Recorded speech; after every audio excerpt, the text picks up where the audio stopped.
వైజాగ్ నుండి 30 కిలోమీటర్ల దూరంలో ఉన్న ప్రశాంతమైన బౌద్ధ క్షేత్రమైన పావురాలకొండకు స్వాగతం. ఈ పావురాలకొండను నరసింహస్వామి కొండ అని కూడా అంటారు.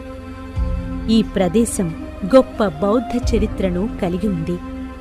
ఇక్కడ మనం 3వ శతాబ్దం బీసీ నాటి చాలా ఆవిష్కరణలు చూడవచ్చు. వాటిలో ముఖ్యమైనవి యక్షులు, 5 తలల సర్పశిల్పాలు, శాసనాలు, నాణాలు ఇలాంటివి మరెన్నో.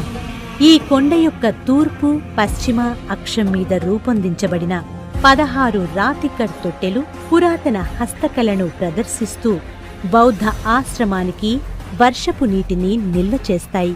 పావురాలకొండలో అడుగు పెట్టగానే ఎటు చూసినా బుద్ధ స్తూపాలు, ధ్యాన మందిరాలు దర్శనమిస్తాయి. బౌద్ధ భిక్షువుల దినచర్యలోని కొన్ని ఘట్టాలు మనకు దర్శనమిస్తాయి.